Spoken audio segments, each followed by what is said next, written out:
Quand on est un gosse, on n'est pas forcément au courant pour les raisons derrière certaines interdictions. Et quand tu as des parents qui t'expliquent pas pourquoi, ça aide pas vraiment. Surtout même si eux, ils ignorent le pourquoi. Le jour où moi j'ai appris pour l'une de ces interdictions, ce fut la première et la dernière fois où j'ai fini KO. Je devais avoir 6 ou 7 ans à l'époque. Je me souviens bien, c'était un mercredi après-midi. Moi et une camarade plus âgée, on devait quitter la boutique pour la maison, histoire de faire rentrer le linge au cas où il pleuvrait. La boutique est une boutique typique de campagne et il y avait de l'alcool, dont un en particulier qui avait une excellente réputation auprès des clients. À chaque fois qu'ils venaient avec leurs compagnes et leur proposaient un verre, si ces derniers disaient ne pas trop aimer les alcools forts, ils leur rétorquaient tous presque la même chose à chaque fois. Le pourcentage de cet alcool est très bas, qu'il est fait à base de lait de coco et que c'est plus une bouteille de sucre que d'alcool. Ils ne les sortaient pas tous à chaque fois, mais bon. Et surtout, elles confirmaient leurs propos. Donc, moi, en bon mongolien que je suis, j'ai fini par y croire, comme le disait un grand philosophe fan de cuir. Un mensonge répété suffisamment de fois devient vérité. Et même si c'était vrai, ça change rien au fait que c'était des propos d'un adulte à un autre adulte, pas qui m'était destiné à moi et mon corps de lâche. Vous avez déjà probablement deviné là, ce jour-là, je me suis gavé de ce doux nectar. Et je confirme, c'était super bon. À l'aller, ça allait encore. J'étais euphorique, je parlais sans arrêt et je me prenais pour Jackie Chan.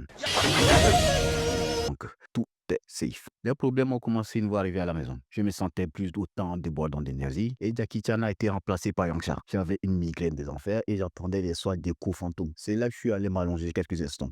Bon, ce qui va suivre n'est qu'un puzzle d'événements que j'essaie d'interpréter du mieux que je peux. Pour commencer, je me suis allongé sur le canapé et me suis endormi. À moins que je ne sois évanoui. J'en sais plutôt rien. Pour me réveiller au sol dans mon vomi. La transition canapé-sol, noir. Suivi d'un autre noir. Cette fois-ci, j'en suis certain, je me suis évanoui. En tout cas, avec la certitude d'un mec bourré. Pour me réveiller plus tard sur le dos de ma camarade avec une autre qui disait à tous ceux que l'on croisait que j'étais bourré. La salope. Mais il y avait celle qui me portait, qui me défendait en disant à ceux que l'on croisait que j'étais juste malade. À tort, mais bon. Au moins, elle m'a pas trahi comme l'autre. Salope. Suivi d'un autre noir. Oui, plus rien. La suite des événements, je ne me rappelle plus. Conclusion, même si suivre des interdits dont l'on ignore les causes est profondément débile, faut pas oublier qu'elles sont généralement là pour une raison. Donc, même si les parents n'aident pas, cherchez sur Internet avec beaucoup de prudence. Cela vous évitera de foncer tête baissée sur un tas d'ennuis.